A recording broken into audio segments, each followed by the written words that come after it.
What is up, everybody, and welcome back to Checkpoint, brought to you by Strictly Casual, episode 111, your number one show rounding up all the hottest gaming news stories of the week and discussing all the relevant topics you need to know about. I'm one of your hosts, Vincent DeSantis, and guys, James is gone for a second week in a row, so here's what we got, baby. Welcome back, Hydra. Hydra, what's up, man? Hi, how's everyone doing? You sound super excited. It's been a long week, man. Ignore my room, my mess. Sorry, I apologize. I haven't had time to clean anything, but it's good to be here. It's good to be back on the show. I want to talk some games. Let's do it. And for a second week in a row, the back-to-back Cheesy plays. Cheesy, how you doing, man? A two-time back-to-back champ. I'm doing well, brother. Hope you're doing well. Hope you guys are doing well. I'm excited. We got a lot of games, a lot of stuff going on, a lot of things to talk about, and excited to be here. Yes, all the sir. Things. Audio listeners, thank you for listening on audio platforms. You can find us on YouTube at youtube.com/strictlycasual. Please hit us with a rating on audio platforms. If you have not, it helps us out a lot. And if you're on video and you've never seen audio, check that out too. Cross-pollinate a little bit. Get on over there. If you've never seen audio. Did I say that? Yeah. Oh, if you've never heard audio, if your video never heard, then that's it. But on the channel right now, we have a lot of Doctor Strange stuff going on. If you haven't seen it already, we finished up Moon Knight this week, and we got another code for a game, I believe, but Ryder got it. I don't know if the code's actually in circulation or being played yet, but anyways, we might have a game review coming out pretty soon. We'll see.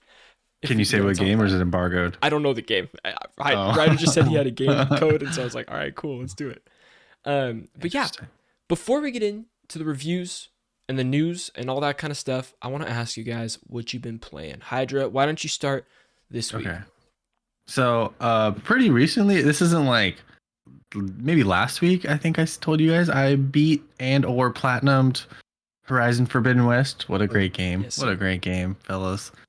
I'm sure you guys have mentioned it before on the show, and in what you're talking about. I know you have, going back, playing it, like chipping away at it. Yeah. Cheesy, I don't know where you're at with that. I know you've been on the Apex, so I don't know if you even like started it yet. What a great game, guys. It was good. If you haven't played it and you have a PS5, pick it up. I don't know how the PS4 version runs, but PS5 is solid. So that was a little bit in the past. I think a couple days ago, I finished Death's Door. I 100%. I didn't 100% the trophies because you have to do an umbrella run, which is really dumb. But I did 100% the game. So that was a great game. Like, yeah, it's a great game.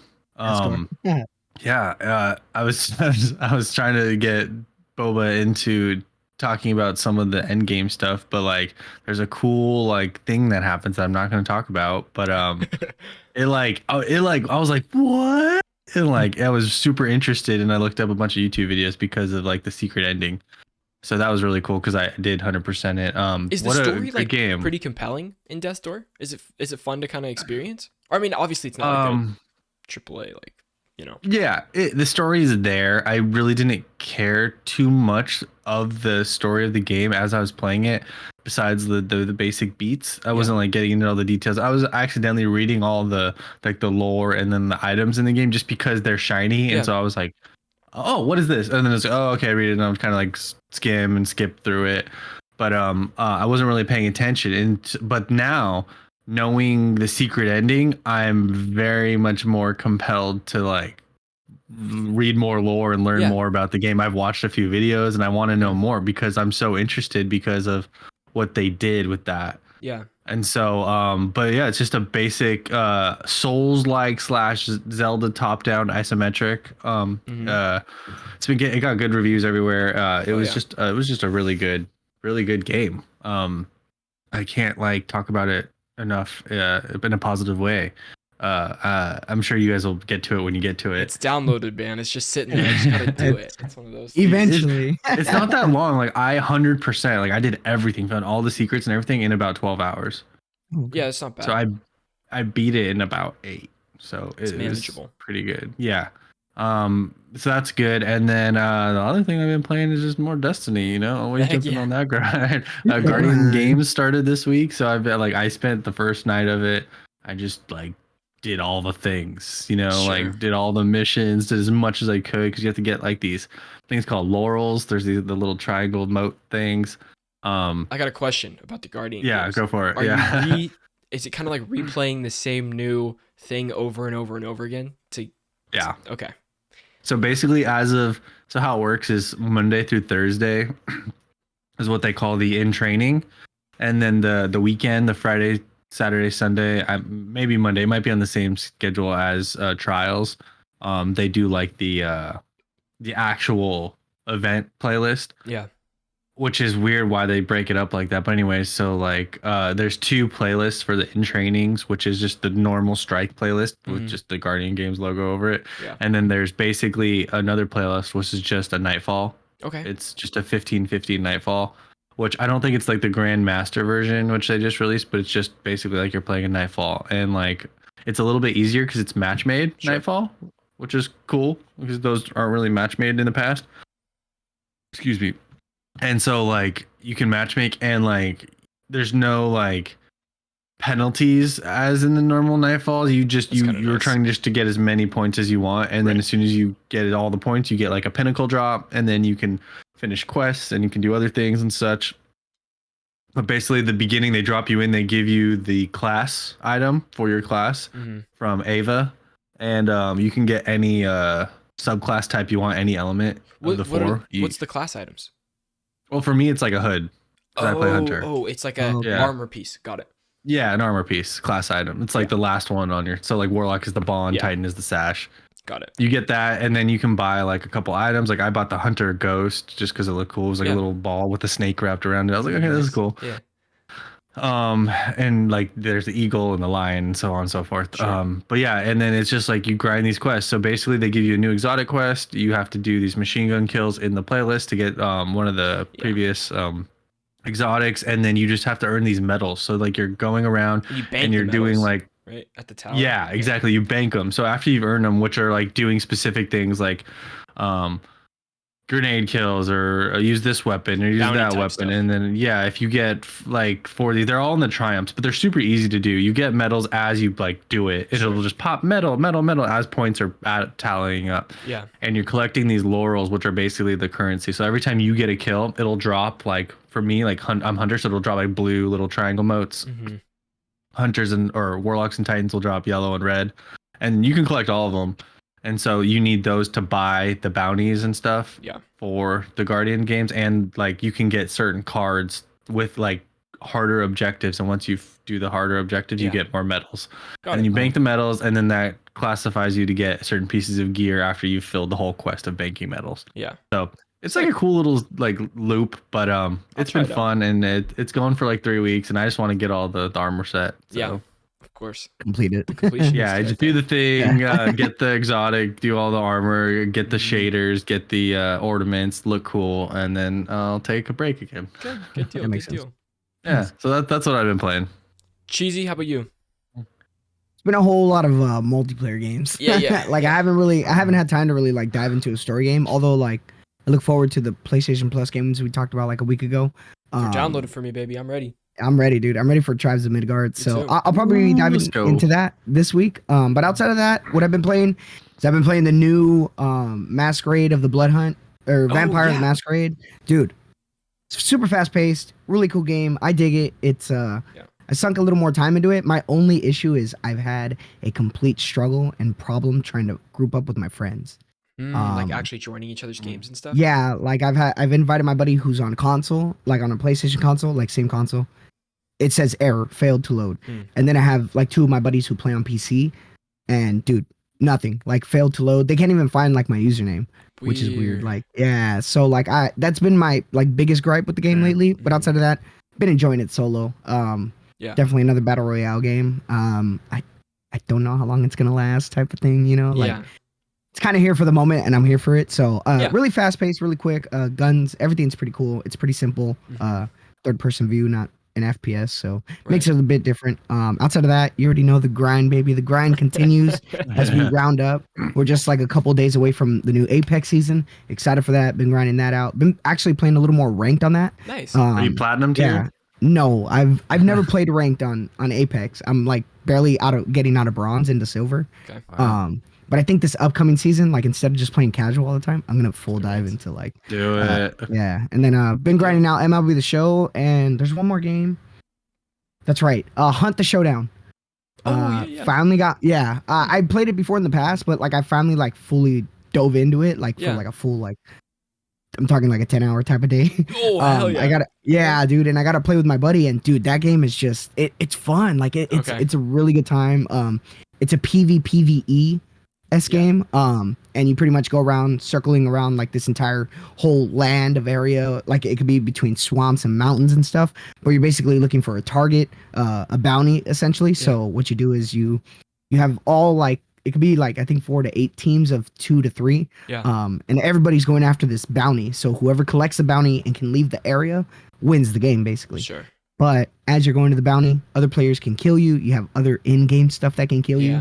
And pretty much like the main thing to do, main thing to do is survive though. Okay. But the sound quality in this game is unbelievable. Man. Really? Like, you can walk through a forest, dude, and if you walk over a twig, you will hear like the right in your ear, and it's like, oh, like you get freaked out, man, because it's like it's so sudden. Like if you pass a dead horse, it could still be alive. It'll fucking do its like yell. It'll and be it's alive, like, but it's dead. Yeah, like basically, it's like there's like half-eaten horses, but like can you hear like the flies buzzing over and everything? Yes, that's cool, dude. Like, and it's insane to me. Like the sound to me is what peaks the game because that's what draws in like the horror element of it and like the spook of it. So it's excited right there.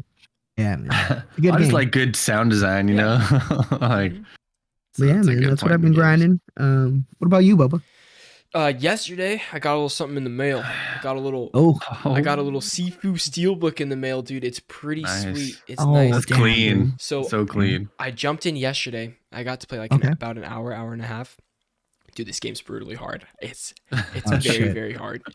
Not rewarding. No, it is like Returnal hard, or I haven't played Returnal yet, dude. Oh man, come on. Like Elden Ring hard? Yeah. No, so it's okay. So in the game, you guys know the concept. It's like if you die, you age up. If you age up to 72, you got to restart the entire game. Like that's when you die. Yeah. Completely. I was ending the first level at about 60 years old, and I was like, jeez, dude, there's no way I beat the rest of the game.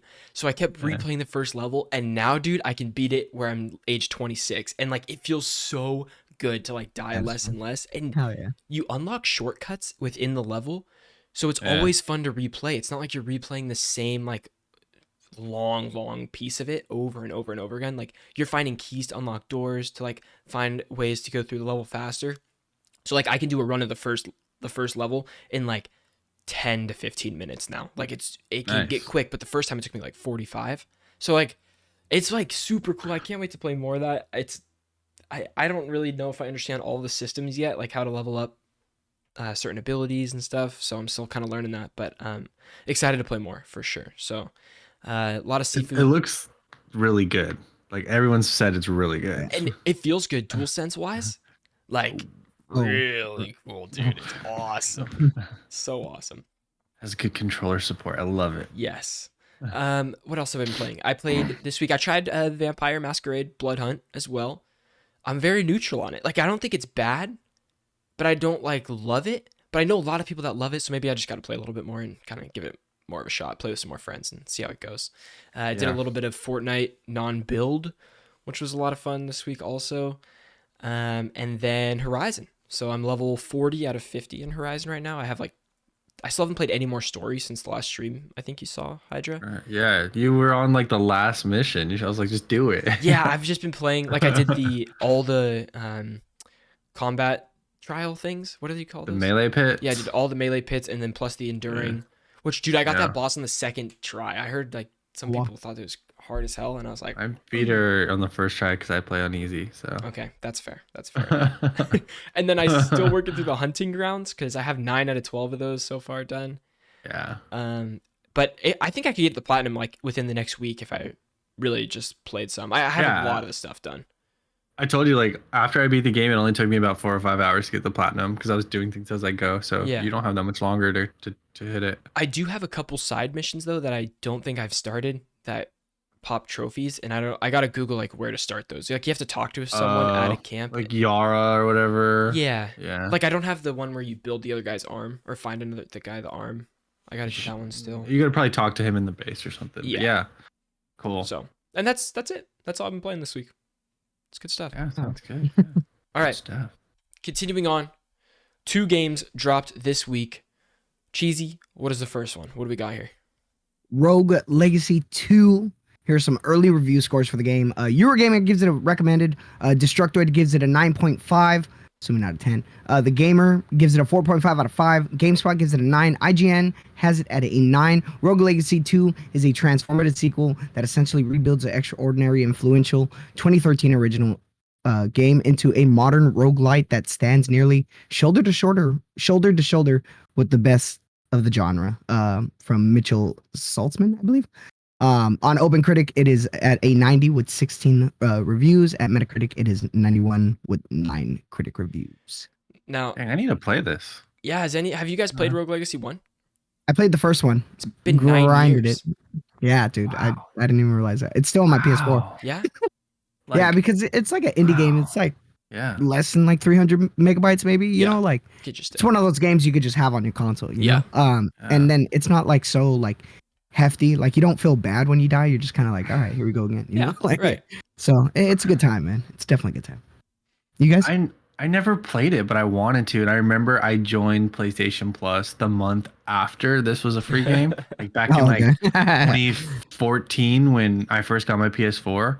I never picked it up, but I was always like, I see it around and people talk about it. And I was always thinking like, it's probably a good game. But now seeing this one, like maybe I should play the first one and then pick this one up. Yeah, I've heard really good things. I was watching someone stream Rogue Legacy 2 the other day, and I was like, yeah, this looks fun. This looks fun. Yeah, it does look Roguelites fun. are hard to hook me in, though. That's the problem. That's my own problem. Is like, Well, you're playing Sifu. Yeah, but that's not. I mean, there's a little bit of progression that I can kind of hold on to there. You know? I guess. It's like how Moonlighter was one of the only roguelites I really played like hours and hours and hours of. Moonlighter was good. Because like there's a portion of it that's not like a roguelite, and so I was able RPG. Yeah, it was very RPG on the other side of it. So I don't know, I kind of attached to that, and then it was easier to play the roguelite game too. Yeah. Good game. All right, we got another game that dropped today, Hydra. All right, so I'm actually looking forward to this game. I know a lot of people are. Mine's on my PlayStation right now, baby. I'm ready to go. You did what? All right, so we got Trek to Yomi early review scores. Going down the list here, you got Hardcore Gamer gave it a 4 out of 5. Easy Allies gave it a 7. I'm assuming out of 10. Yeah. Game Informer gave it a 6.75 out of 10. Games Radar 3 out of 5. GameSpot gave it a 5 out of 10, so a little lower on the GameSpot side. IGN gave it a 7, quoting, Trek to Yomi is a brief but captivating journey that's like playing through a monochromatic Japanese movie, and that excellent presentation is enough to carry it even though it falls short in most other aspects. Combat is one note and easily mastered, and exploration and puzzles don't have much to offer aside from a fleeting distraction. Thankfully, its relatively brief story was one that still drew me in enough to absolutely feel worth my time. Travis Northrup at IGN gave that a 7. So, what do you guys think? You got Metacritic on here too. So Metacritic's at 72, OpenCritic's at 73. It's a lot of like Sevens. in the middle. Yeah, 7's kind of down as an average. I bought this, like, the trailers like sold me right away. Like, I don't know. It looked cool. It's so sick. And then also it had the PlayStation Plus discount, so it was like $4 cheaper than. Oh wow, yeah, that's right. Yeah. So I copped it for like $16, I think, or like $15.99. And I'm excited for the smaller experience, bro. Like I'm pretty burnt on like long games right now. Like after playing Horizon, Skywalker Saga, Elden Ring, I'm only halfway done with. I have like 40 hours on that game. Like, jeez. That's why I'm stoked to jumping into Sifu. Now I got Trek to Yomi to play. Even though Death's Door you got to play. Oh, Death's Door, exactly. I don't have like 10 out of 10 expectations for Trek to Yomi, but exactly what they said here is it delivers on being like a monochromatic Japanese samurai movie. Like, cool. Yeah. That's fine. I'm done. I don't need it to have like the most intense combat or whatever, or like the most intricate. To me, if it can give me like 6 or 7 hours of a game with easy enough trophies that I can just enjoy it enough and grind it out to pop all these things, that's all I need. You know, I don't need like a 15-hour crazy story game. You know, just give me a cool short experience. As long as it's good enough, I'll be happy with it. Totally. Yeah. So, that's how I feel. I don't know if is the trophy. Well, I mean, the trophy list must be out yet. Or it must be out now. I I haven't looked at it yet. It probably is. I gotta check that out. Got to check that out. But we can take a look. You want to take a look real quick? Yeah, we can take a look. Go for it. Were you right. Googling it? I have PSN profiles bookmarked, sir. Yeah, of course you do. Back to Yomi PS4. No one. All right, I don't think they populated yet because they're all 0%. Sure. But kill 10 enemies, finish all chapter 1, 2, 3, 4, 5, 6. Complete the game, collect first upgrade, collect all upgrades, find the lore, complete the game in Ronin mode. Ooh, that might be a tough one. That's a gold. Yep, that's definitely not a Ronin game. But they said specifically it's not that hard of a game. Like you can master the combat easily. There's all these bosses. Kill Shogun without getting a hit. Kill Demon without getting a hit. Sick. Kill this thing without getting a hit. So you have to be real good at this game. Yeah. Do you have to do that on the Ronin difficulty? No. Okay. All right. It's might just be doing it. Yeah. Any difficulty, just as long as you do it. Okay, I'm gonna start at the hardest difficulty on the first playthrough, and then I'll go back and play it on the easiest difficulty. Easy mode, yeah. To try to get the no. So that's what it looks like. That might be doable. We'll see. I'm excited to try it though, even if it's short and small. It's perfect. I love it. Nice. All right, moving on to our big story of the week here. What do we need from the Xbox Summer Showcase, you guys? It got announced this week that Xbox would be doing a Summer Showcase without E3. They're doing their own thing. Hydra, what do we got here from Inverse? Okay. So I'm going to flip these 2 bullet points, but over at Inverse, Joseph Yadin, he's talking about the Xbox Summer Showcase. The Xbox and Bethesda game showcase is going to air on Sunday, June 12th at 1 p.m. Eastern. It's unclear how long the showcase is going to last, but if any events, the past events are indication, we're looking at 90 minutes, which is going to be a pretty solid freaking show. Yep. Despite no E3 this year, Microsoft is still going to have their showcase, and the offering is going to look at the company's upcoming games. The event is going to air live worldwide, but won't take place in front of an audience, instead being showcased digitally, just as it has the past couple of years. So there's a time... yeah, we kind of know what's going on, at least with the Microsoft side, just from those 2 bullet points there. Hydra, Cheese, you got your thumbs down, dude. What are you thinking here? Dude, if I want to go and watch the freaking event, let me go and watch the freaking event, okay? All right, I'm not gonna lie to you. It's a completely different experience, at least for me. Like, because I'm pretty. I don't know if you guys have ever gone to like any convention, any like gaming event. Like, no, dude, those things are fucking huge. Like, it's a really good time. It's a blast. I think it's more engaging with people and the audience. You know what I mean? Yeah. So it's just kind of upsetting that they're sticking to like the digital showcase thing, which granted we've had it for the past couple of years, and I understand with COVID and all that stuff, you know. Yeah. But like, just, I want to go watch it. Let me go watch it, man. Yeah. Like, is it? I'm assuming it's at the Microsoft Theater in LA. That's usually where they'd host it. Yeah. But they've also like, if it's digital, yeah, it's digital, it could be anywhere. Yeah, just at a studio recording. Exactly. That's the only reason I'm giving it a thumbs down. That's the only reason why. Like, I just want to be there in person. Like, it's cool, you know. Mm-hmm. But hit those 2 or 3. Yep. Yeah. According to Microsoft, the Summer Showcase will feature amazing titles coming from Xbox Game Studios, Bethesda, and our partners around the world, and will feature new Game Pass announcements as well. Considering Bethesda's flagship 2022 title is Starfield, it's highly likely it will make an appearance at the Summer Showcase. Bethesda has yet to show off gameplay for it, so you should expect a detailed look at the upcoming space RPG ahead of its release this fall. And then other potential titles would include Avowed, Fable, and Elder Scrolls 6. Let me ask you guys a couple questions about what they could potentially show, how you would like the show to go. Because here's the thing. I would say the last Xbox showcase was when? It was in... June? Was it last June? Yeah, I think it was June. Dude, great showcase. It was very cool. Yeah. It was good. Forza, everything. It got me really hyped. Yeah. Sold me on Game Pass for a couple months, not going to lie. I had it there for a hot minute. But... how would you guys want this show to open, and how would you want it to close? Is it going to open with something, close with something else, surprise? Like, how's that going to go? How'd you start with Can I take this? Yeah. Okay. So I want it to open with the Starfield blowout. Like, I want to know all the ins, all the outs. Show me the game. Show me like a whole mission or something. Yeah.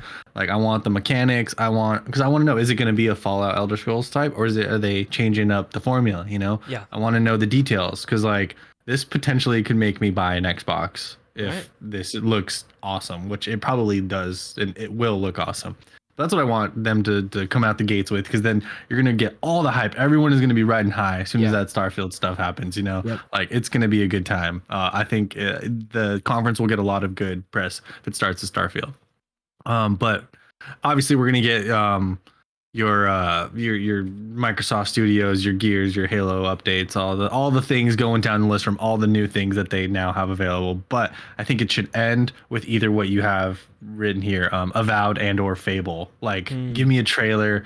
Like, because we got like a mini Avowed trailer like 2 years ago, I believe. Yeah. It was like a little like it's 5 to 10 seconds of gameplay, not really a lot. It looked kind of Elder Scrolls styles, but we still have really no idea what this game is besides really a logo. Yeah. So if you gave me just like a 60-second, 90-second trailer of that and or Fable, like what does new Fable look like now? What it like we had a CG trailer of that too. We like obviously they're not gonna do the exact same thing they did years and years ago of previous Fable games. So it's like, show me what 2022 Fable is, you know what I mean? So I think ending with either of those things is going to be like, wow, you guys have two crazy RPGs besides Starfield that are coming. So show me those. And then that'd be a great conference already just from Starfield and or Fable and Avowed. Like that's a good show. Right.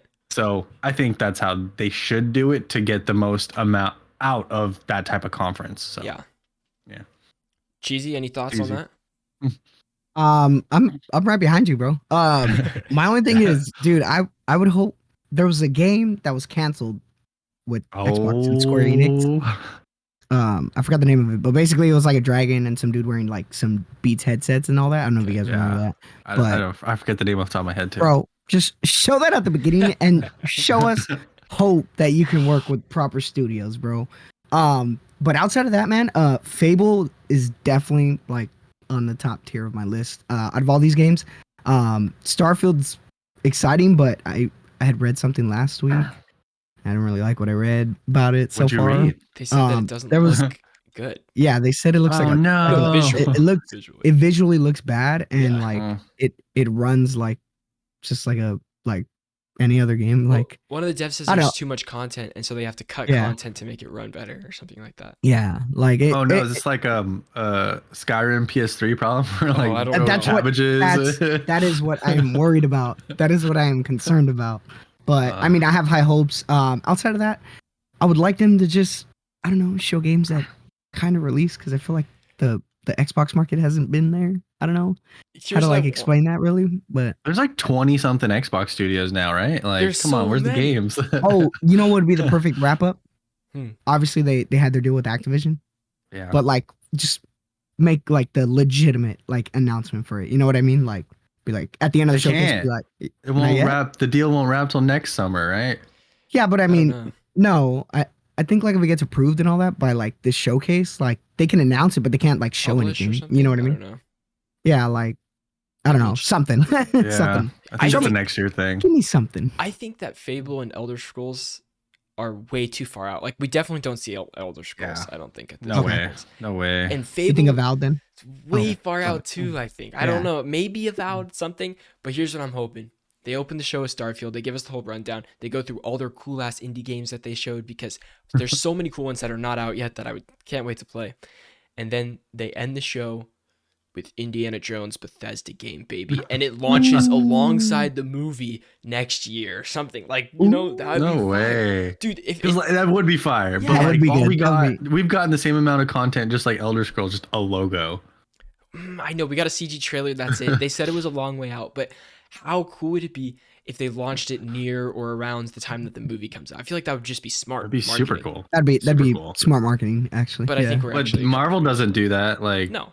None of the games come out around the movie, so like Indiana Jones I don't ain't think Marvel, Lucasfilm is good. Yeah, but like it's this whole Disney game marketing cycle, you know, with the Lucasfilm, with the Marvel games. You know what would happen though?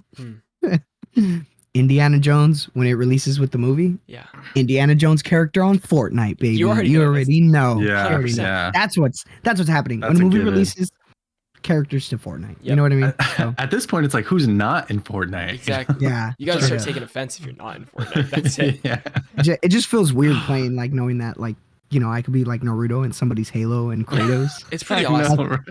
Like, if you would have told me this like early, like a couple years ago, I'd been like, "You're out of your mind." Yeah, It is funny though, seeing like Wolverine run around with a gun. It's great. I know.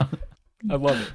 Any other big surprises for this Xbox show that you guys want to see, or you guys just hope? Even if you don't really think we're going to see it, what would be like a dream that you would see? This isn't really a dream, but I want to see more of a Senua's Sacrifice. I loved that first game. Ooh, yeah. Like, I know we got the trailer last year. I want the release date. Like, I will buy an Xbox or get PC Game Pass. Like, I want that game. Yeah. So that's what I'm looking forward to. I got to play the first one still. My curiosity just kind of revolves around whether it'll hit, Windows. So which one?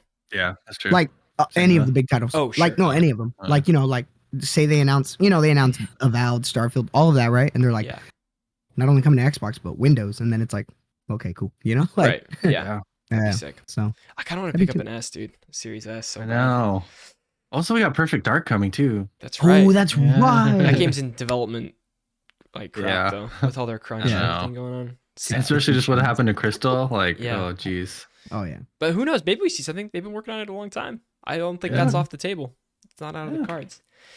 But guys, thank you so much for watching this clip. If you want to watch the entire podcast, you can become a member right here on YouTube or go to audio platforms and listen to the whole thing for free. Thank you guys for listening, and we'll see you on the next one. Okay, that was perfect. That was from 21 minutes to 31 minutes. We got it. Perfect. Nice. Well, you have 3 people. The show goes longer too. That's true. Yeah. Got it all in the brain. Yeah. All right, Hydra, you got the next one.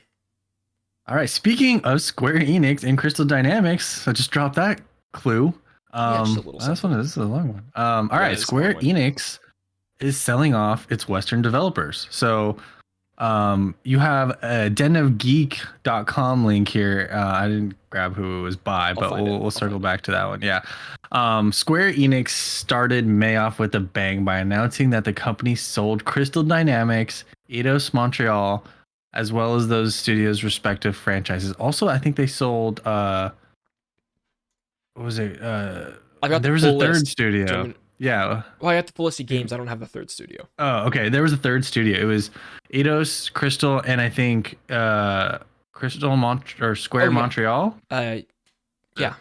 Squaresoft? No. It's no, it was Square Enix Montreal, I think, because they make the Go games, the Lara Croft Go, Hitman Go. It's in there, I think, or one of the bold. Yeah. So 3 studios, 3 of their Western studios. To Embracer Group. Embracer Group is purchasing everything. So that umbrella organization already has its fingers in many game studios and franchises such as THQ Nordics, Darksiders, and Deep Silver's Saints Row. And this recent sale has only added up to more potentially valuable franchises to the Embracer Group's already sizable library. Obviously, Square Enix franchises such as Final Fantasy were never on the table, and the announcement also states that Square Enix will retain ownership of Western developed games such as Just Cause, Outriders, Life is Strange. Of course, those games weren't developed by any of those studios, so it's no surprise Square Enix still owns them. Okay. Same as also applies to the other unlisted Western developed games such as like Sleeping Dogs. I'm assuming there's a couple other that we're not hitting, but those are basically the big ones that aren't coming with those studios. Which I'm really curious about Avengers, because Avengers is made by Crystal, but it's owned by Marvel. It's sold. I just read. So yeah, it's sold. Did it? It's wow. Yeah. That's crazy. Avengers, that's big. That's a big thing. So Embracer Group's and Square Enix announcement explicitly states that Embracer Group will gain control of over 50 back catalog games associated with the 3 studios. Oh, it says it right here. Cool. Cheesy, I jumped the gun. Cheesy put a little thing here in the grain of I salt. Yes. That's fact, baby. Read that, baby. Yeah, bro. This is it. Okay, so I added it to grain of salt because it was like towards the end, and I realized. But there's take this with a grain of salt. But there's a rumor and stuff like that, or it hasn't really been fully published yet, that Square Enix lost over $200 million on the Marvel game itself. Just Avengers? Yeah, just Avengers itself. Wow. Yeah, just the Avengers IP. They lost a lot of money, so it's going traded to Embracer. So let's see what Embracer could do with it. For someone like myself who played over 100 hours of Avengers and platinumed it, it was a good game, not a great game. So, and I think they were trying to make a great game, and it would have made more money if it was a great game, but it wasn't a great game. It was just a good game. I mean, somebody who platinumed it twice. I did platinum it twice. Yeah, insane. I was like, wait a minute. So yeah, the two hot topics are Avengers and Guardians of the Galaxy, because that was actually a good game, or like a great game. Like I would say it was like an 8. Yeah, it was good. All in all, Square Enix is primarily selling Embracer Group the keys to older franchises that have been collecting dust. Legacy of Kain is in there. Most games currently being developed by Crystal and Eidos. Upcoming Tomb Raider titles. I know they were helping with the Perfect Dark thing we just mentioned, so I don't know where that's gonna fall into more of the Xbox camp, or if Crystal even has some sway with Embracer Group on that end. So that's basically the gist. This is a pretty big buy. What do you guys think? I think it kind of got undervalued for 300 million, and they're getting all that. Dude, I could have bought it. I could have just, Yeah, dude, I could have just opened up a fund, dude. Like the amount of like IPs that are coming with this are like insane to me. Like it's insane. And for Avengers it, like, alone. Yeah, like not only do you get the Avengers IP, but you get like Tomb Raider, who is like an absolute staple in like the gaming history. But dude, like for only $300 million, like I know. Hello? Like it makes me think, but I mean Embracer has a lot already, so. But like Sony bought Bungie for $4 billion. That's true. Well, I mean, this blows my mind when I think about it like this. Is Elon Musk, whatever, buying Twitter for however $34 million, right? Yeah. Well, billion, right? Or was it million? Yeah, billion. Sorry. Billion. Yeah. Dude, Microsoft bought Activision for double that at like almost $80 billion.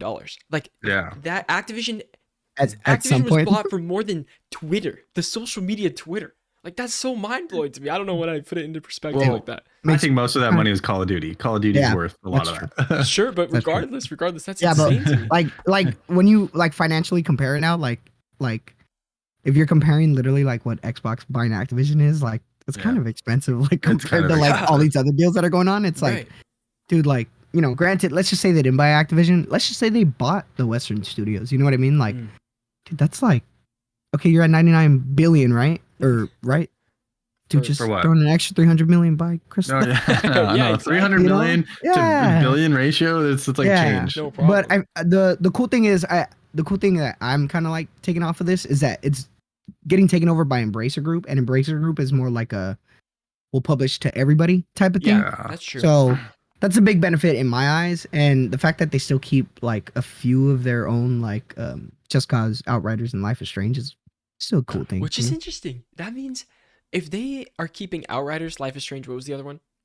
And Just Cause. Just Cause. They must be pretty. I mean, I don't know. Was Outriders successful? I have no idea. Not really. I think it was successful enough to keep working on it, but not enough that they're like, oh, like this is a franchise now. Yeah. You know?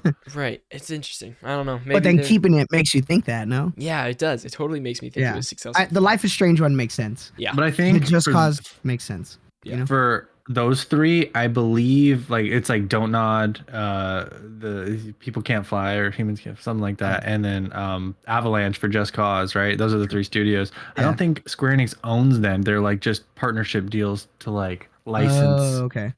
You know, I mean, I could be wrong, but like Square's the publisher and they're the developer. Yeah, they're the developer, but they just like how well, like the Detroit Become Human, Quantic Dream is not owned by Sony, but they had this relationship to keep making games. I think it's that kind of situation. But I think I said it the other day. We were talking about this Activision thing as a joke. I think Sony's getting ready to buy Square because they're in that season. Even after this? Yeah, because Square is getting rid of all the things that don't make money, so they can be worth more to be purchased.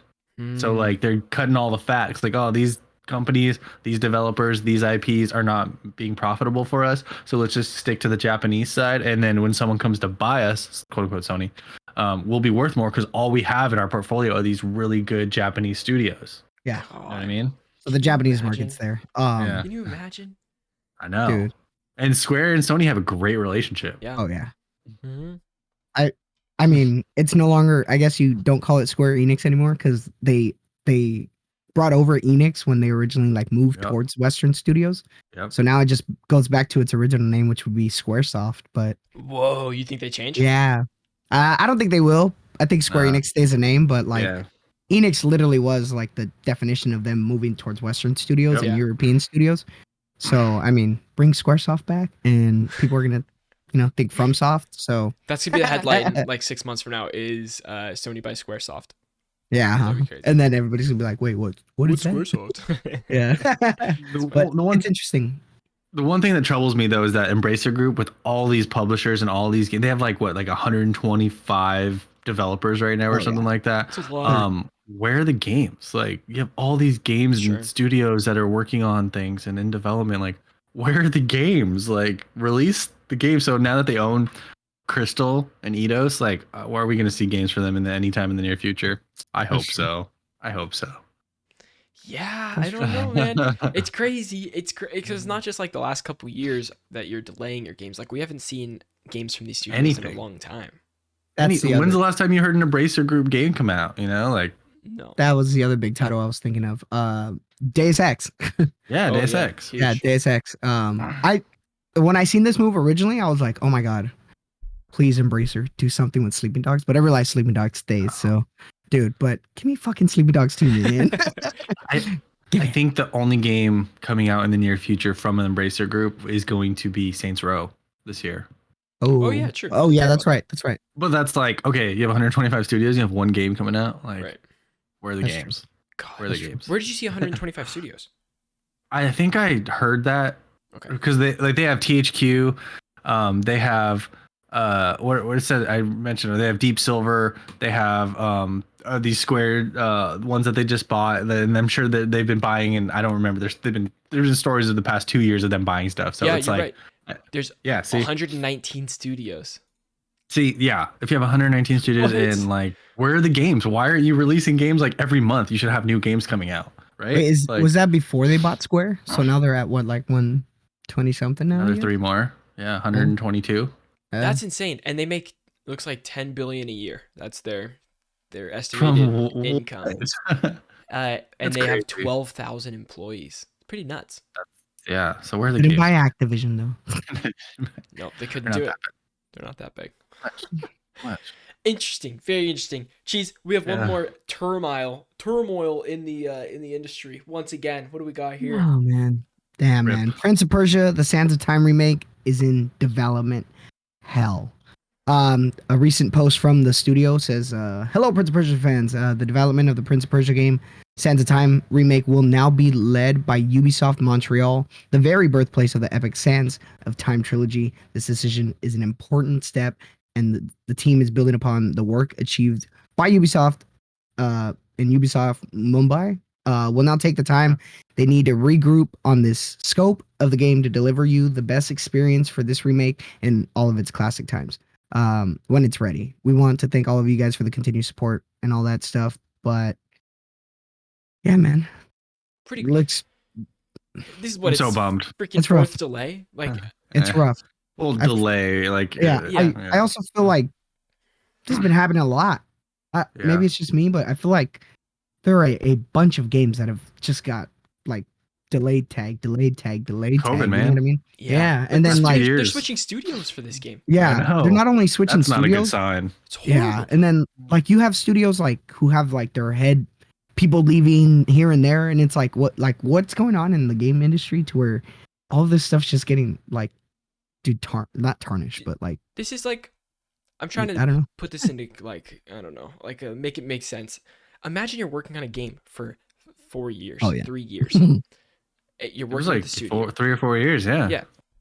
And all of your work just gets transferred to another office, so some other person does it, and you lose everything. Like that's like me like working on Strictly Casual for another years, and then being like, you know what, Cheesy, it's all yours. Like, you know what I mean? Like that's so that'd be crazy. That'd be crazy. Yeah. You know? I was listening. I was listening to the kind of funny guys talk about this on Games Daily, and basically that's what Tim was saying. It was just like this Mumbai studio had 4 years and it just didn't come together. They were going to release this in January 2021, and imagine what a train wreck it would have been. Forget about it. And so like this studio, they're an up and coming Ubisoft studio, and so they gave them the shot. Like, hey, there's this AAA remake we want to make. Here's your guys' opportunity, and it just couldn't shape up. So now it's going back to a team we know can handle this. So like, that's not very like goodwill with that studio. I think they had their shot, and now they're not going to probably get another chance to make a game like this. So It's crazy. it's just we're probably not going to see it for 2 or 3 more years. No, if maybe more. I think it'll be a while. And well, remakes don't normally take that long to make. It's a remake, you know. But dude, it's already been a couple years in a new studio. I think I think we're back to like almost square one again. I bet they just take the base of this and then they build again. So yeah, I think they can probably only salvage maybe 30% of what's there. It's tough, man. Maybe like a third, probably, because like some things are probably usable, but some things it's like nah. Yeah, I don't know, man. Okay, that kind of reminds me of another story that came out this morning, which I kind of want to let you guys know about. I didn't put it in the doc. Yeah. Do you guys remember the day before? Seeing that at all? It looks like The Last of Us mixed with The Division. Meets Division, oh, right? Yeah. Yes. It's right now it is the most wishlisted game on Steam. Like, so the hype is there for this game and everything. But the day before just posted a little update. They've showed a couple gameplay trailers that look really cool, but really not enough meat. They haven't showed us enough meat to, like, I don't know, really sell yet. But they said they're switching to Unreal Engine 5, so they're delaying the game by a year. Why? Dude, this game is supposed to come out different in engine. July, in 6 weeks. In 6 or June. And so Not in anymore. 6 weeks. And they said, no way. We're delaying it until March 2023. So this is from Skill Up, who I love. I love Skill Up. He's like one of my favorite game discussers, I guess. I don't know what to call him, but he said this game from a small studio had a trailer that looked better than most AAA games. It was meant to be out around 6 weeks of time, and now they're switching to a new graphics engine and delaying the game by a year. I remain extremely skeptical of whatever the hell this game is. It's crazy, dude. Like, it looks like a fake game. Like the Looks too logo good to be treatment. Yeah, the trailer, it looks like a fake game. So the fact that like the migration over to Unreal Engine 5 shouldn't take a year. It depends on the team size, but still, like, if the game's basically done, if it was going to come out in June or July, like the migration to another engine theoretically shouldn't take that amount of time. So that's a little bit of sketchy. Here's my guess. I bet they were already planning to delay it, and so this is like, instead of calling it like, oh, this game got delayed, they're trying to get better press. Like, oh, we're switching to Unreal Engine 5. It's going to be even better than everyone it was before. Yeah, right. So I don't know. This will be interesting. He also left a little comment under his tweet that says, can any game devs comment on how long it would take to convert a game to Unreal Engine 5? Yeah. And people are saying that it's a good amount of time. The transfer is not easy. Like Unreal Engine 4 to 5 is easier than switching from like a completely different engine to 5. But still, a good amount of time, 3-4 months. That's a good amount of time. We're gonna take a year. Seems excessive just for a migration to engine, you know? Yeah, I don't know. Could be cool, but I'm so excited for this game. Still, I think it could be really It's not awesome. coming out. Yeah, it's not coming out. Awesome. It looks like a fake game. I watched the trailer. I'm looking at the logo. I'm seeing the box art. Like it looks like a fake game. Have you seen any of the trailers and stuff, Hydra? Yeah, it looks like too good to be true. It looks like someone just made it. I agree with that. It looks like a fake game. I'll have my like 4060 before the game comes out. The next graphics card. Get a PS6 by then. Yeah. Okay, we gotta hustle a little bit because Hydra, you got an interview in a little while, so we gotta get through this. Okay? Yeah. You got it. We're good. We got time. We're good. All right, Cheesy, you gave us a new little segment to join to do the show. So here's the first week. We're trying it out. Introduce us. Welcome to A Grain of Salt, ladies and gentlemen, the part of the show where we literally want you to take whatever we say right now with a grain of salt. This is rumored stuff. This might be leaked stuff. This could be anything, but do not take it with like the utmost of like, it's real, okay? Like take it with literally a grain of salt, and that's that, okay? So go ahead. I love it. The first one, a lot of discussion on the timeline this week for The Last of Us Remake. Remaking The Last of Us 1 into the graphics of The Last of Us 2. A developer that was hired at Naughty Dog recently posted on LinkedIn that this is what he was working on, and then the post was taken down. So people are really suspecting that this could come out at any time, potentially like the next time PlayStation has a showcase, they could show this and it would be out. They could box it, double it up with the second one, and really make it look like that. Hydra shaking his head. What do you think? Nope. It's coming out with factions when the HBO series launches. Yes. In this fall. That's when it's all going to drop. You think you get last? You think you if you own Last of Us Part 2, you have access to factions. If you don't own Last of Us 2, you could buy Last of Us 1 and then have access to factions. I think they're going to treat factions like they treat Ghost Legends. Like it'll be a standalone and pay for it, but if you already have the game or the PS5 version, whenever you get it. I think if you have either The Last of Us 1 or The Last of Us 2, I don't think they make like a factions 2. I think it just stays as factions, its own multiplayer game. Yeah. From Legends is a standalone too. So yeah. Yeah. So I mean, I can totally 100% see that too. I want it though. Give me a good trophy list, and I'll replay it again. Oh, take it with a grain of salt, baby. Yeah. Oh, I can't wait. I can't wait to replay if it even is real. If it's even real. Yeah. It's hard to think it's not real at this point because we've been hearing rumors about this for a long time, and just to have some guy on LinkedIn that's like working at Naughty Dog got the post taken down, like that, all that kind of stuff. It's just like, you ever hear of a troll? It could be, but I don't know. I don't know. Could be. Cool. Let's see. The next thing with the grain of salt is Ubisoft owners may partner with an equity firm to avoid a takeover. So just like our little Square Enix Western studios don't get taken over, I think Ubisoft's looking to partner with an equity firm so they don't get dominated by some other Embracer, Sony, Microsoft, anything like that. I thought Ubisoft is big enough to not be purchased, but I don't know. There's rumors also that they're going to be purchased by a private company this week. Yeah. That's even weirder. Yep. So because they're huge. They have like 20 something studios too. Yeah.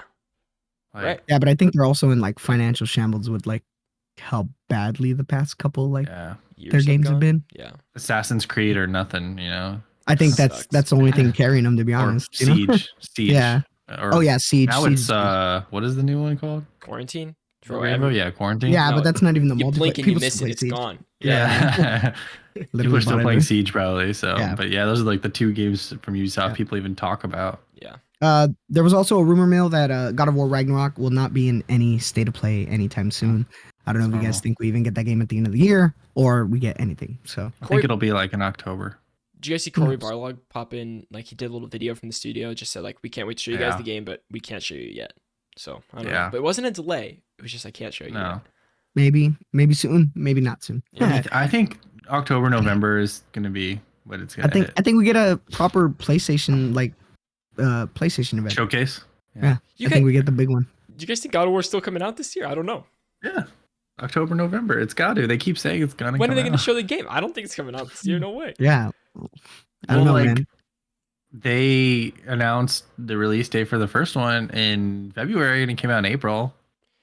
Yeah, that's true. That's true. 2 months. So they That's can fair. do a big blowout in August, September, come out October, November, and that'd be enough time. I'm a little bit hoping that it does come out this year because the longer you push it, you're gonna get into like Breath of the Wild 2 territory now, since that got delayed till 2023. Yeah. And we should space out these juggernauts, these tens. You know what I mean? Yeah. I'm so excited for Ragnarok. It's gonna be so good. Me too, man. And then last but not least for this grain of salt segment, you guys, outside of Indiana Jones, Scarlet Witch and Obi-Wan might be added to Fortnite.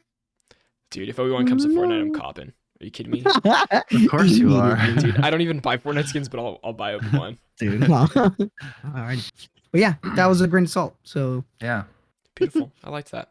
But now it's time for random fun stuff, stories without a story, where the headline is basically the entire story. But usually it's pretty interesting things. Hydra, start us off. All right, Hitman 3 game director joins Crytek to lead Crisis 4 development. Psychonauts 2 is a Double Fine's highest rated and best-selling game to date. And following delays, Final Fantasy 16 is near the end of development, producer says. Paradigm is free on the Epic Game Store. There you go. Got that. There's actually 2 more games free on the Epic Game Store also. I don't know what they are. But I need to check. They're free. I'm going to get them right now. Every week. I am. I'm doing every it. single week. It's free. Every week? No, it's like every 10 days or something. I thought it was. The Epic library would be huge if you claimed those babies every week. Your library. I do. I try to. That's how I feel. I don't even play PC games. That's how I feel with the Twitch Prime ones, dude. Oh, the free game right now is Terraforming Mars. That sounds fun. Sounds relaxing.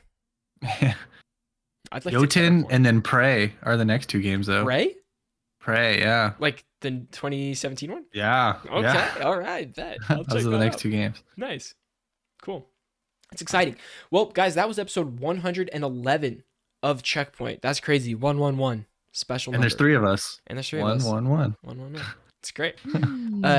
Next week I'm gonna be in LA, so I don't know how I'm gonna. I gotta figure out I'm gonna do for the podcast. James is gonna be gone also, so it'll be interesting. I don't know. We'll see. But I appreciate you guys so much for being here. Hydra, Cheese, thank you. Yeah, it was fun as always. I love it. It's a great time. We're gonna get this clip up and the podcast up today, and then I don't know, anything else this week? Anything you guys want to? You guys can plug your stuff if you want. Go for it. Cheesy. Play whatever you want on whatever you want, and just go enjoy games, man. Yeah. That's it. That's all I got. Have fun. Be good. Play games. Yeah. That's it. Follow my Get good. No, follow my boys on Twitch. Twitch.com/cheesyplays. Twitch.com/thehydra55. Yeah, some sweet guitar shredding. You know? Oh, yeah. Oh yes, sir. Let's go. All right, y'all. We'll see you next week. Bye bye.